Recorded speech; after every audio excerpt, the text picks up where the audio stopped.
खरं तर 11 जूनला मान्सून महाराष्ट्रात दाखल होणं अपेक्षित असतं. मात्र यंदाच्या वर्षी जवळपास 16 दिवस आधी महाराष्ट्रात मान्सून दाखल झालेला आहे. 2 दिवसापूर्वी महाराष्ट्रात मान्सूनचं आगमन झालेलं आहे. मुंबई, पुण्यासह अनेक जिल्ह्यांमध्ये मान्सूनच्या पावसाने धुमाकूळ घातलेला आहे. शेतकऱ्यांचं मोठ्या प्रमाणात नुकसान या मान्सूनच्या पावसाने केलेलं आहे. तर मुंबईत सुद्धा मंत्रालयात असेल, स्टेडियममध्ये असेल, काही रुग्णालयांमध्ये पाणी शिरलेलं होतं. अशा पद्धतीचे बरेच व्हिज्युअल सुद्धा सोशल मीडियावर शेअर होत आहेत. मात्र सगळ्यात महत्त्वाचं म्हणजे हळूहळू मान्सून संपूर्ण महाराष्ट्र व्यापत असतं. आता मान्सूनची काय स्थिती आहे, मान्सूनचं काय अपडेट आहे, तुमच्या जिल्ह्यामध्ये मान्सून कधी दाखल होईल, आयएमडीने नेमका काय इशारा दिलेला आहे, या सगळ्या प्रश्नांची उत्तरं आपण जाणून घेणार आहोत या व्हिडिओच्या माध्यमातून. नमस्कार, मी छाया आणि आपण पाहताय मुंबई तक. तर सर्वात आधी स्क्रीनवर दिलेल्या इमेजच्या माध्यमातून आपण बघू शकतो की अरबी समुद्रात एक कमी दाबाचा पट्टा तयार होतोय आणि त्या कमी दाबाच्या पट्ट्याचा परिणाम म्हणून यंदाच्या वर्षी मान्सूनचं महाराष्ट्रात लवकर आगमन झालेलं आहे. मी मगाशी म्हटल्याप्रमाणे की 11 जूनला मान्सून येणं अपेक्षित असतं. मात्र अरबी समुद्रात कमी दाबाचा पट्टा तयार झाल्यामुळे त्याचा प्रेशर क्रिएट होऊन यंदाच्या वर्षी मान्सूनचं लवकर आगमन झालेलं आहे. आता स्क्रीनवर दिसत असलेल्या इमेजच्या माध्यमातून आपण बघतोय की हळूहळू मान्सूनचे जे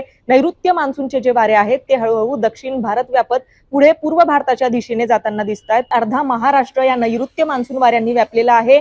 कोकणातल्या काही जिल्ह्यांचा यामध्ये समावेश आहे. रायगड, रत्नागिरी, सिंधुदुर्ग या जिल्ह्यांना आयएमडीने सतर्कतेचा इशारा दिलेला आहे. याचबरोबर पश्चिम महाराष्ट्रातल्या काही जिल्ह्यांचा सुद्धा यामध्ये समावेश आहे. त्यात पुणे असेल, सातारा असेल, सोलापूर, सांगली, कोल्हापूर या जिल्ह्यांचा समावेश आहे. याचबरोबर मराठवाड्यातलं बीड, नांदेड, लातूर, हिंगोली या जिल्ह्यांचा सुद्धा यात समावेश आहे. याचबरोबर पुढे हे वारे सरकत विदर्भापर्यंत जातात आणि विदर्भातून ते पुढे पूर्व भारताच्या दिशेने रवाना झालेले पाहायला मिळतात.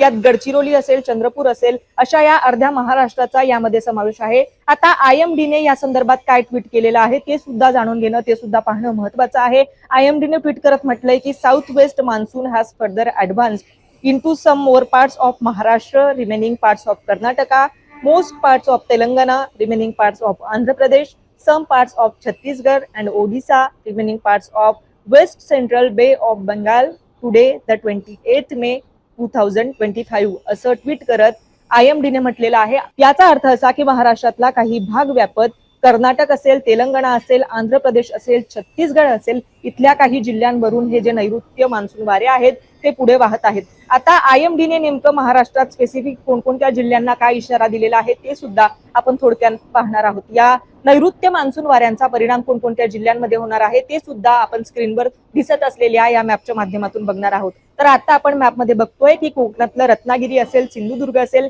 त्याचबरोबर कोल्हापुरातला जो घाटाचा पट्टा आहे या संपूर्ण पट्ट्यामध्ये ऑरेंज अलर्ट जारी केलेला आहे. याचबरोबर विदर्भातला जो भाग आहे त्यात नागपूर असेल, वर्धा असेल, यवतमाळ असेल, वाशिम असेल, गोंदिया असेल या जिल्ह्यांना सुद्धा ऑरेंज अलर्ट जारी केलेला आहे. याचबरोबर पश्चिम महाराष्ट्रातल्या अनेक जिल्ह्यांमध्ये येलो अलर्ट दिलेला आहे. यातून फक्त सातारा आणि सांगली या 2 जिल्ह्यांनाच कोणताही अलर्ट दिलेला नाहीये. म्हणजे या 2 जिल्ह्यांमध्ये कोणताही पाऊस पडण्याची शक्यता नसल्याचं आयएमडीने हवामान खात्याने म्हटलेलं आहे. याचबरोबर उद्याचा सुद्धा इशारा हवामान खात्याने दिलेला आहे. उद्या सुद्धा रत्नागिरी आणि सिंधुदुर्ग या 2 जिल्ह्यांमध्ये ऑरेंज अलर्ट जारी केलेला आहे. याचबरोबर अमरावती, चंद्रपूर, गडचिरोली, गोंदिया या विदर्भातल्या काही जिल्ह्यांमध्ये सुद्धा सतर्कतेचा इशारा दिलेला आहे. विजांच्या कडकडाटासह या जिल्ह्यांमध्ये उद्या सुद्धा पाऊस पडू शकतो असं हवामान खात्याने म्हटलेलं आहे. याचबरोबर त्याच्या पुढच्या दिवशी बऱ्यापैकी पाऊस ओसरलेला दिसतोय. अनेक ठिकाणी ग्रीन अलर्ट दिसतोय, म्हणजे पावसाची कोणतीही शक्यता नसल्याचं हवामान खात्याने म्हटलेलं आहे. मात्र परवा सुद्धा अमरावती असेल, नागपूर असेल, चंद्रपूर, यवतमाळ